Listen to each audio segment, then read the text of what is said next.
Welcome to the Science for the Public lecture series.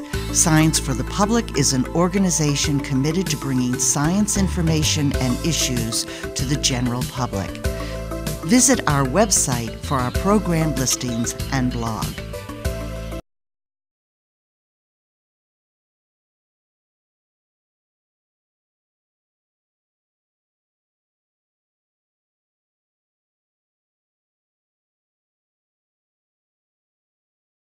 Good evening. I'm Yvonne Stapp, and I welcome you to Science for the Public's Contemporary Science Issues and Innovations. Tonight, it is our great pleasure to talk with an outstanding representative of modern innovation. Javier Fernández is a postdoctoral fellow in the lab of the Wyss Institute for Biologically Inspired Engineering at Harvard University, where he works with the founding director, Ingber. Dr. Fernández received his PhD in nanobiotechnology from the Institute for Bioengineering of Catalonia, University of Barcelona in Spain. Before joining the Wyss Institute, he was a postdoctoral fellow at MIT, where he developed a technology called micromasonry, a unique structure that he'll tell us some more about tonight. Our immediate interest is his more recent innovation called Shrilk. This material is a biodegradable and biocompatible replacement for plastic. Shrilk is very strong but light, and it can be molded into complex shapes and a wide range of flexibility things. It can be used for commercial products, but it is also of interest in medicine, specifically for tissue regeneration processes. For this development, Dr. Fernández has recently received the Bayer Early Excellence in Science Award, given to exceptional innovators who are shaping the future of environmentally friendly manufacturing. We will certainly be hearing a lot about Dr. Fernández in coming years, and it is an honor to hear him talk about his work tonight. Dr. Fernández, welcome. Thank you, Ron. It's a pleasure to be here. I'm going to start by just asking you about plastic, because we'll talk about Shrilk first. And we have a term now called the plastosphere. It's that serious. Can you give us that kind of a background that we can talk about your replacement for plastic? Well, plastic is actually the last century is so-called the plastic age. So we have based, since the invention of the polymers, of the synthetic polymers, we have based our development in the production of plastic. And that has been great for several years until we realized that the overuse of plastic is causing a very big problem in terms of health and environment. And at the same time, we are facing a future problem about the source of this material. So very soon we are going to have problems to produce the same amount of plastic at the same cost. And that is going to be a very big economical and social problem. Okay, so it's both an environmental and health thing, but also it's coming down to it will be too expensive. It's been so cheap and everything around you is plastic, but it has been damaging, and now it's reached its end point, basically. Yeah. So we basically have two problems, one in the source of the material, one in the disposal of the material. Okay, so then the next thing is how to replace this, and you've come up with an extraordinary thing. You're getting a lot of high praise for this, and I'll ask you, how did you sort of figure out how to work on this? So you start with a problem. How do you work into it? Well, I worked with this material before for my studies in cell surface interaction. I see. So I was using biological and biocompatible polymers for trying to give a signal to biological cells, to say the cells where they should go, how they should develop. So the thing is that I did my thesis in electronic engineering department, so I was working with materials that they were focused for electronic engineering, where you can manufacture a nanoscale very easily but then when you go and put in contact with biological components, they don't like it, the biological components. So that was how that motivated my study in trying to do the same thing, but with biocompatible materials. And sorry. I was just going to say, this must be quite a challenge, or was quite a challenge at some was point. Kind of a big challenge, yeah. but was really fun too. So the thing is that one of the first materials that came across was the chitin. The chitin is very abundant and is very cheap, and also is in nature is used as forming nanostructures. So that was definitely like the material that we wanted to have. So after that, when I joined the Wyss Institute, the idea was, okay, you already know how to fabricate, manufacture with this material, but this material is really cheap. Can you extend this process that you have developed for producing nanotechnology to produce much larger stuff? And that is how Shrilk came out. Can you step back here just for a minute? The chitin, spelled C-H-I-T-I-N. This is very abundant in various types of structures, like in insect wings and so on. Can you tell us anything about that structure in terms of its many uses, many many functions, many? Well, chitin is all over the place. It's in insects, it's in crustaceans, it's in cells of most of the marine animals. So the thing is that it's used in very different ways, and also in most cases is the evolution that it came from different approaches. So, and you reach the same kind of structural material, and that is chitin. Chitin is a structural material. It's made to build strong structures. In the case of the insect, it's particularly interesting because chitin is just mixed with proteins to make the whole insect skin. And that means like you make the wings, but you also do the articulation of the legs. So with exactly the same component, you can do very stiff structure as the wings, or you can do very flexible structures.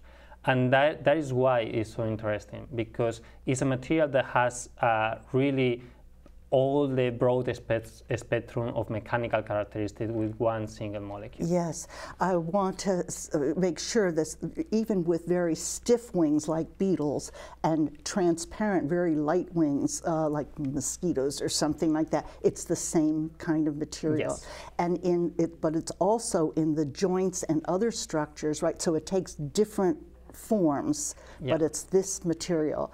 And did you say that did it evolve like the eye in different places at different times, but it all came to this? Yeah, it's always fun in structural materials for that reason, because it's a long molecule that assembles in a very specific way and then makes like very strong structures.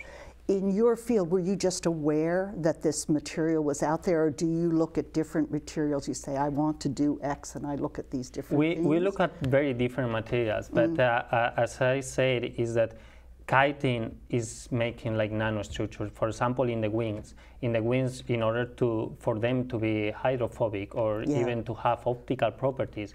So all these properties are made or are tuned by the topography at the nanoscale of those structures. So we know that the material has the chemical or biological properties that we want, and we also knew that this material is able to fabricate and to manufacture at the scale that we want. So that is why it was always our first candidate. I see.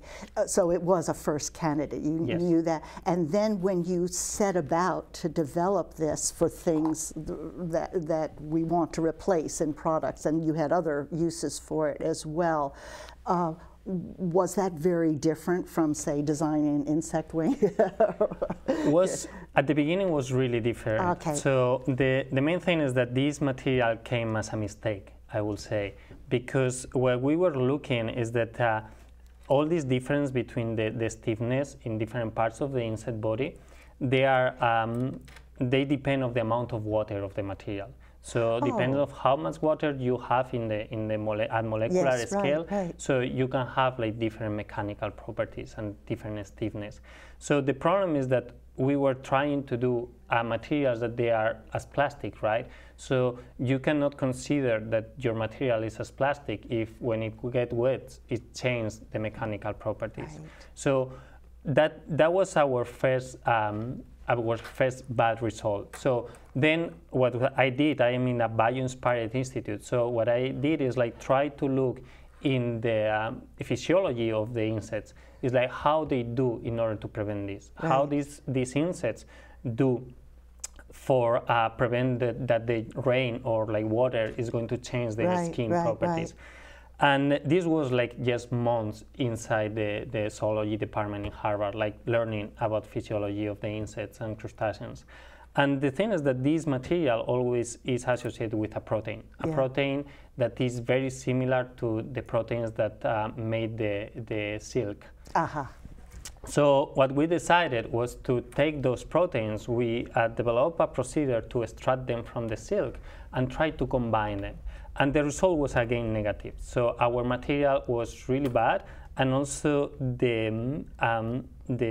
this problem with the water is still being there, right? So what we did is that instead of going one step further, and instead of just using the components, try to reproduce how those components are arranged at the molecular scale. So in the insect skin, these components, they are made by layers. One layer of the chitin, one layer of the protein, one layer of the chitin, one layer of the protein. So we reproduce that structure. And then what we found is that the material coming out from there was like twice as strong as the strongest component, that in this case was the chitin. So, and that is how Shrilk came into to the wall. And at the end, what we did with the water problem was exactly the same that the insect do. So it's like we coat it with wax coating. So insects, they have all this kind of chitin protein structure, all the skin, until the very last layer, the epicuticle, that is made of wax. And then like, that is how we solve the water problem, and we came out with a material that is like half the strength of some aluminum alloys. So you really had to carefully imitate nature on this. Well, nature took millions of years to work this stuff out, obviously. So we were copycats. Yes, but it's very instructive, isn't it? That both structurally and then the chemical. And you realize that there is no random reasons in nature. So it was for a reason, was in that kind of structure. Exactly. And then we found that we can reproduce that. Right. Now, the product itself is called Shrilk. Yes. So it has these different components. There's one more here in the shrimp case of shell as well. Can you tell us the name, how the name came about then? Well, the Shrilk came from trying to cut and put together the words shrimp, that is where we take the chitin, and silk, that is from where we take the protein. Okay, and put it all together and call it Shrilk. Then, do you use the shrimp shells themselves and silk in order to produce this, then, and then make the fabric, the kind of material itself, right? Now, in the end product, you want to have different flexibility and stiffness and stuff. How did you accomplish that? Well, we can tune that like a bit with the amount of protein that we are putting in the system. What we can also do is like when we are providing this wax coating, so we can decide at what point we do it. And then we can decide which is the amount of water that we have in the system when we do that. Also, we can change molecular weights for changing those properties. So we have like a certain several ways to actually change so that's not as hard as getting the material in the first place, creating the material, getting the understanding how to do the material was the big. Well, I will say that was like a two-step process. First, we did the material, and then we understood the material. So it's like we had these results. So why we are having these results? And that's very rewarding, because on the other hand, doing this research in the insect skin is really hard because that's like a very small system. It's made in a safe, has a lot of other functions.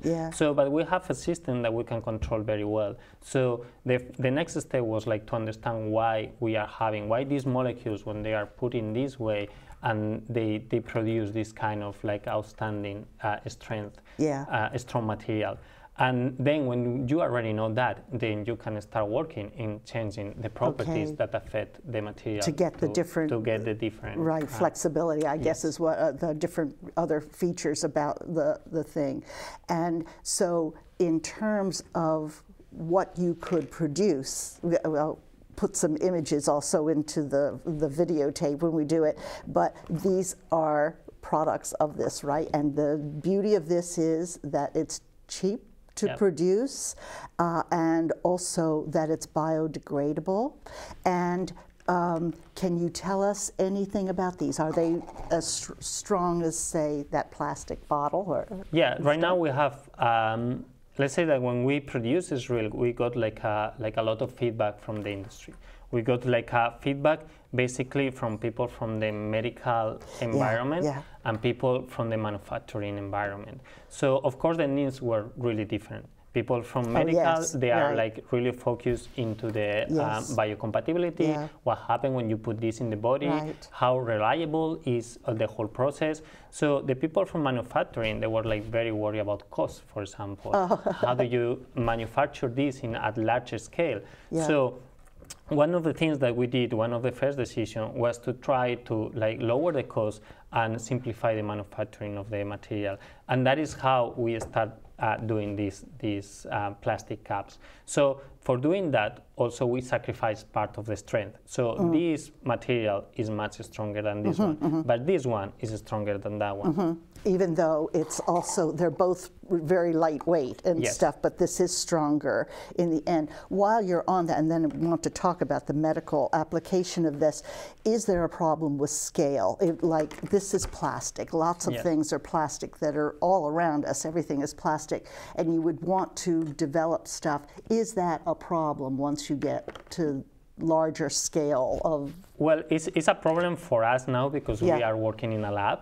So, and then there is, we are working at a scale that is very large for a lab. So like fabricating plastic caps, and especially if you are controlling things that are happening at the molecular scale, is pretty hard. And also is one of the, let's say, like the merits of our material is that we are able to make real things. So we are not working in the theoretical environment anymore. So we are working in the real environment. But then it's like we can fabricate like 10 cups, like 20 cups. So you need to scale this in order to fabricate like hundreds of cups. And that is like where is the challenge. But that is like, it's going to be like a completely different challenge. I think so. That's more like the manufacturer's problem. They can work on that. I just meant, was there in principle anything, you know, to restrict it? It seems like not really. Not really. I mean, like from the fishing industry, for example, like every year you are discarding around like 250,000 tons of chitin every year. So you are actually like start doing or manufacturing with chitin. What means is that you can first like lower the cost of the fishing industry because you don't need to dispose that material or dump it anywhere. So it does get disposed normally, right? These shrimp shells, but this is so. And then like of course what we expect is like when this process get farther, so you will be able to actually lower the cost. Exactly, I understand that. And now then, so you could make any range of products. You're anticipating that, and then manufacturers have to take up the rest of that, and that's sort of outside the lab at that point probably. There is a very interesting use in medicine in this. Can you tell us what has been why this material is of great interest in medicine, because there were problems before? Well, one of the things of this material is that all the components that we are using are extremely biocompatible. That means that when you are going to put it in the body, so your body is not going to react negatively, right? Okay. And also because the molecular characteristic of the chitin has is a cationic polymer. That means like has like a positive charge there. That's really strange for biopolymers. And that's an advantage when you put in the body, because it's able to bind to most of the other components of your body. So the thing is that you have a material that is biocompatible, that can kind of have like nice binding properties, and also is strong. So that is why there was kind of like big attention from the medical environment. I was going to say, isn't one of the problems of the synthetics that are used a lot, like valves or whatever, you know, replaceable bits in us, that has been a problem, that it might cause some difficulty in the body, these other materials, these other synthetic things, and this one, you don't have that problem. Well, we don't have the problem, and also we are targeting different kind of applications. In this case, our material degrades in the body. So what you expect is that this material is going to support the regeneration of your body, the healing of your body.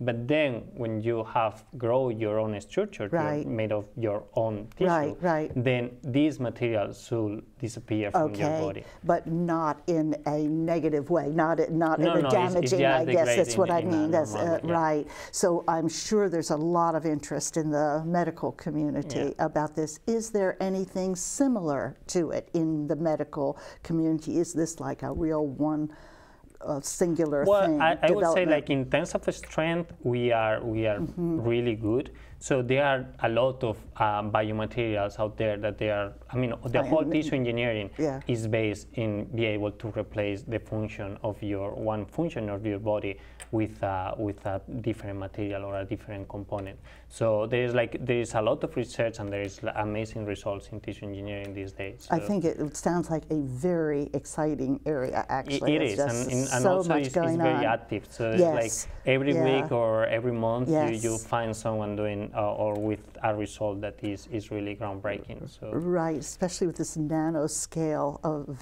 you know, that you can do so much now that, I don't know, 20 years ago, I'm not sure that you and biology has advanced like tremendously. Yeah, exactly.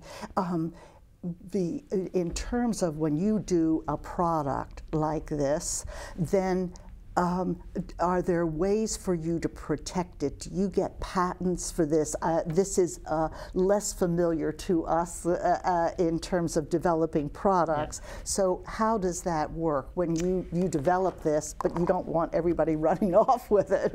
Well, it's more than running off. Is like our institute is an institute for translational science. So when this institute was found, so the founder made like very clear the point that everything that is done should make a change in the society. It doesn't matter, it doesn't need to do like economic profit, but should make a change, right? So one of the things that we realized and we know is that if I develop this, but I don't protect it, any company is going to follow up. So they are not, I need the companies right now, or we need the companies in order to make this material to go really to the market. So that is why we try to patent all this, and we patent actually. We have like 4 or 5 different patents, different aspects of our technology. So, and that is because at some point we want someone to take over that and then like go and do the next step and bring the society with something new and something useful. And they are not going to do it if they are not going to have economic profit, and they need to have a patent in order to have economic profit. Exactly. But that sounds like it's a healthy kind of relationship. Anyway, I mean, really we have like, and also I would say that this institute is kind of an experiment in every sense, and is really easy for us to work with the companies. They are really open to make every kind of agreements, and half of the people from the institute is focused in that, in relation with companies and development of products. I see. Get back to the medical part again. You developed something else that's really very interesting. Is it micromasonry, the little cell thing? I wonder if you could tell us about that as well. And I wonder if you could also include something about that. I think there's a lot of work on scaffolding into building tissue, but yours is so close to practically print an organ. It sounded like, Could you tell us about that? And there is actually other technologies that are based in 3D printing of organs, right? Or like things that are similar to organs, right? So when I was in the MIT, I developed this technique that is called a micromasonry.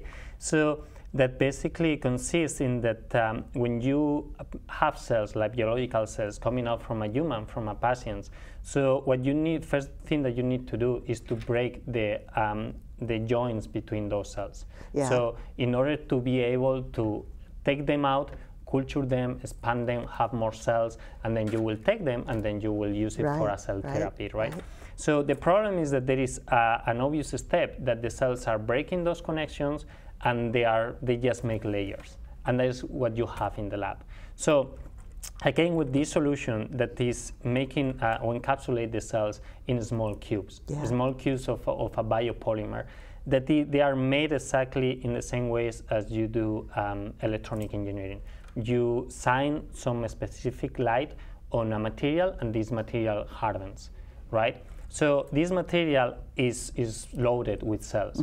And then let's say providing the right shadow on that material, you can do the shape that you want. If I make only one spot and then light through it, so I'm going to make a pillar through my material. If I do like a square, I'm going to do like a square pillar, right? So what I was doing were cubes loaded with cells and then make them freestanding. So be able to actually take these cubes and then put in wherever I want.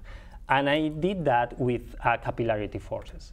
So there is the best example of this will be a sandcastle. So when you are doing a sandcastle and you have a very dry sand, you cannot do anything, right? So if you put too much water, so it's they just are wash out, right?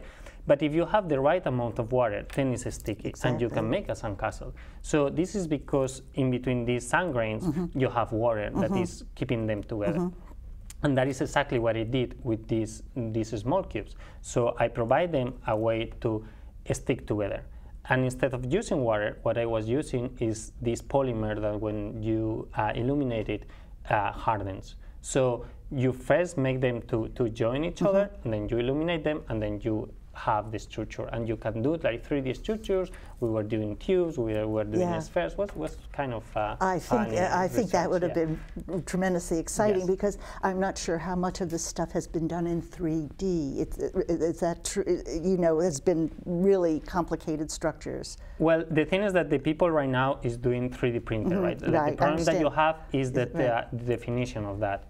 And then the groundbreaking result that we have was that we were really doing the process very simple. Even if when I explain it sounds really complicated, at the end it's you just need to illuminate twice and then have the right surface and they self-assemble. So, and that's the potential of it, that at some point you should be able to put them in the right environment and they will form whatever they want, or whatever you want, basically. So where does that take us in terms of medicine, in terms of tissue development, in terms of replacing organs and things like this? Well, that's the basic thing. So it's in tissue engineering, there is two main parts. One is to have the right cells and that the cells do what you want. So if I want cells for the liver, I want these cells to actually be real liver cells, right? And make all the structure of the cells. And the second part is to provide these cells with the proper environment to make a liver.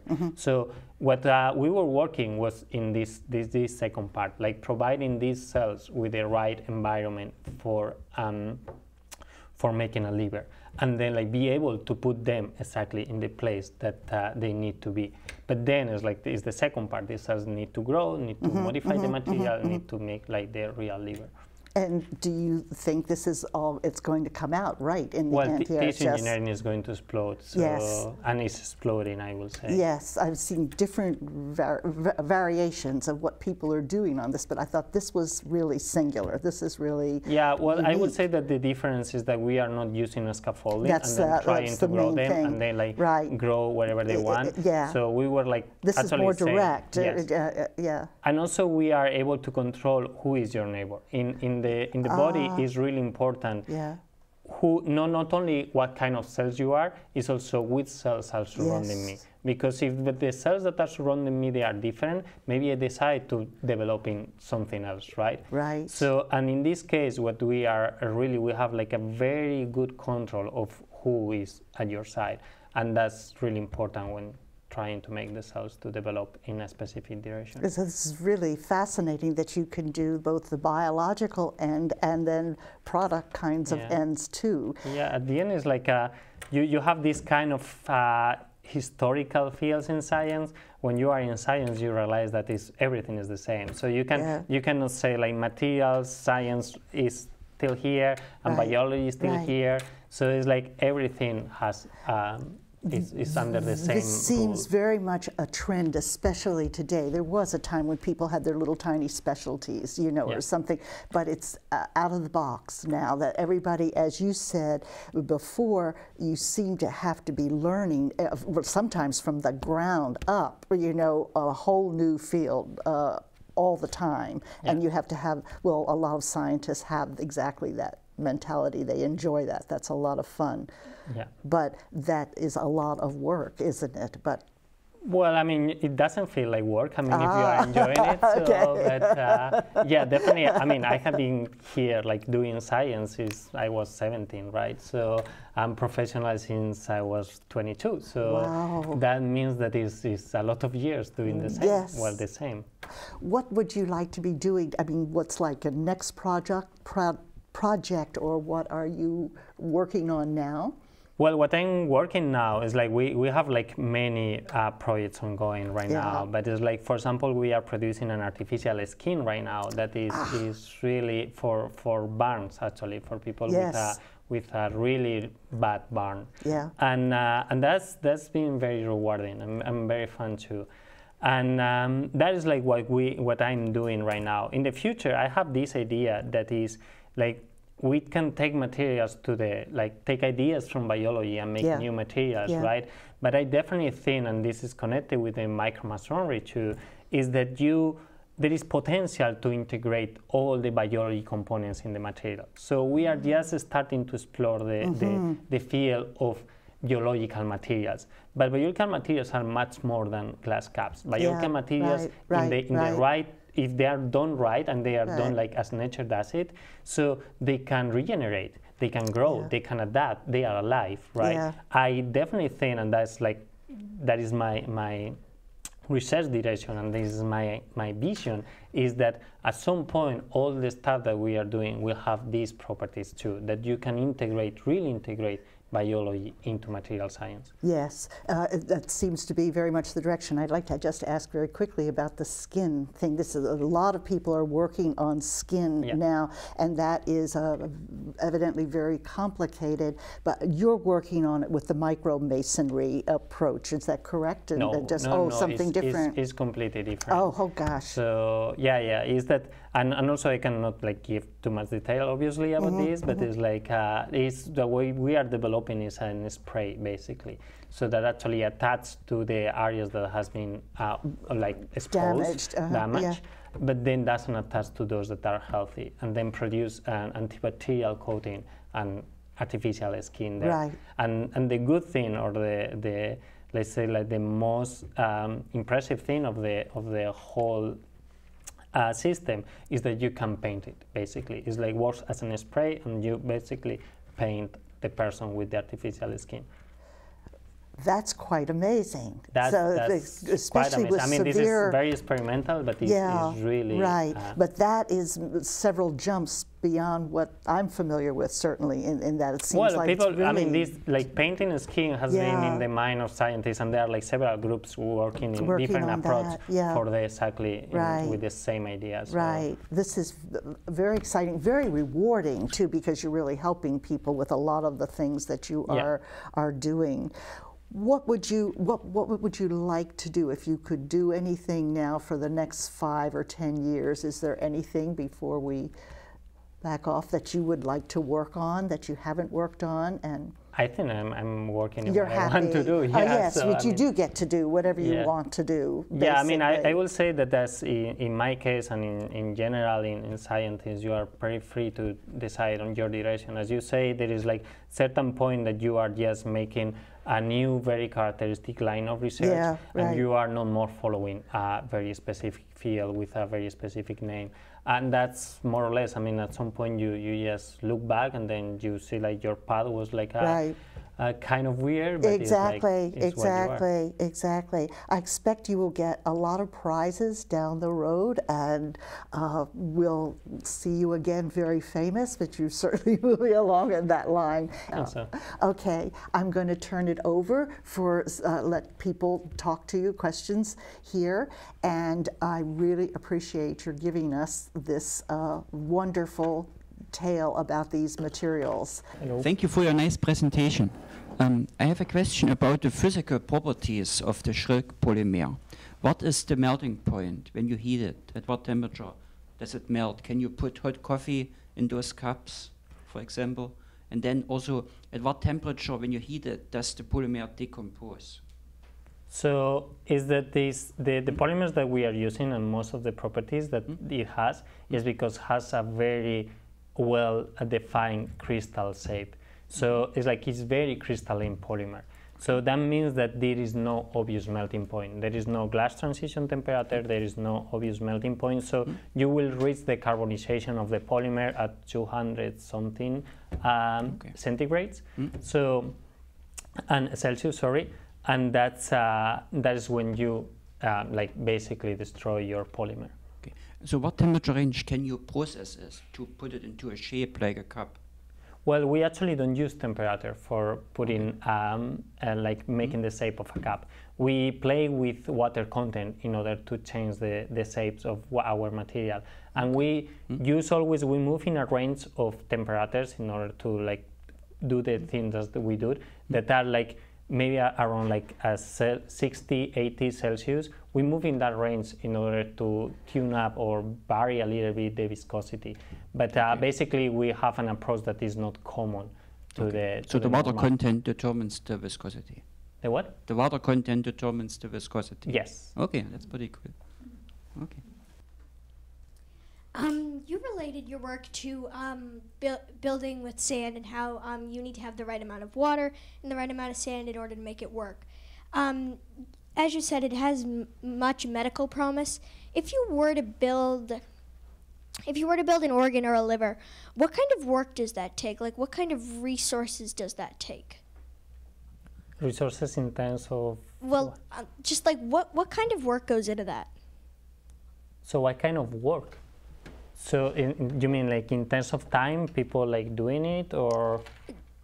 Just how would you go about doing that? What kind of working process is it? How do you go through it? Okay. So basically what we do is this is the micromasonry thing. So it's it's a very fast process. So that is why it's useful in this field, because basically also you do it in room conditions. So you cannot have biological cells a long time out of the very controlled environment. So, but what we do is we do these small cubes, and then we provide them with a surface. It's a surface that is, let's say in this case, will be a surface that is able to, the sun is able to stick. So they can do this same, the capillary breeze they can glue also with the water with your cubes. And then the difference with the sand is that the sand will break apart if you scratch it or something like that. But we have this second tool that is like if we illuminate that structure, it's going to keep that shape. So imagine that you go to the sea, you take all the sand, this wet sand, you put in your hand, and it's going to take the shape of your hand.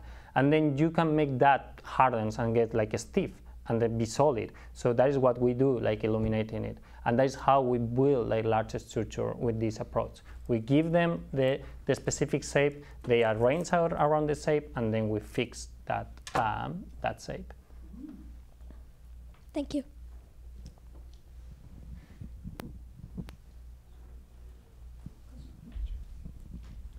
In the post-consumer realm, how quickly does Shrilk break down? Is it suitable for your compost? Would there be a new number for your recycle bin? Will it contaminate other plastics if it gets recycled with them? So it can be recycled, but as other plastics, you need to do like a specific process for this kind of plastic. You cannot mix them because then at the end we'll end like with a kind of a material that you cannot manufacture anymore, right? So the good thing of this Shrilk is like is not biodegradable in the sense that you understand biodegradability in plastic these days. It's compostable. So it's like Shrilk is if you have enough humidity, if you have the bacteria, and those are like common bacteria, so it's going to become a compost, and you can do in your house, in your compost bin, and on the other hand, is like one of the major use of chitin these days, that is the main component of our constructions, is as fertilizer, because it has a lot of nitrogen. So the good thing is that you have passed from being a problem to the ground or to the soil to actually be enhancing the growing of plants in the ground. So it's basically fully compostable. So it's not biodegradable, as I need like a specific factory for that.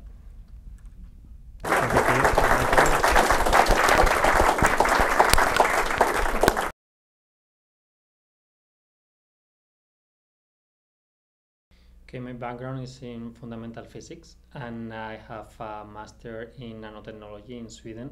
So my master was basically understanding and fabricating surface with nanotopography. And from that I moved to do a PhD in Barcelona, back in Spain, for study how those nanosurfaces, they interact with biological cells. So from there I moved to study nanomaterials, so how you fabricate with biological, natural materials, biocompatible, and give them like some kind of signals, topographic signals at the nanoscale.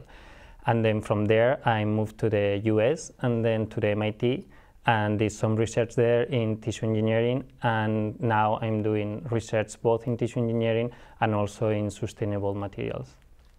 So the most satisfying part of my work, I guess, that is like to be always to have always a challenge. So that's science, right? So you always go to the lab and you don't know which is going to be your challenge, and you are learning every day. You are learning a lot, you are studying continuously, and that's really rewarding.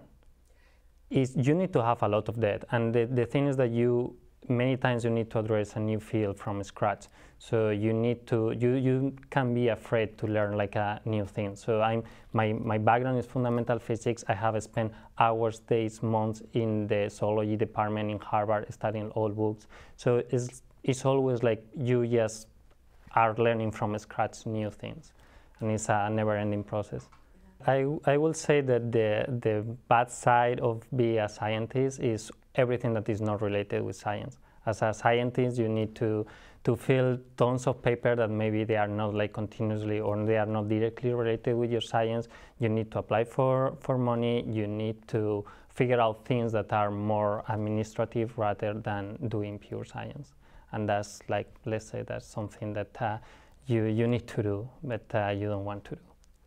I guess that this century is the people try to call it like the molecular age. So we are like learning how the nature do all their materials, and we have the tools to control materials at a molecular scale.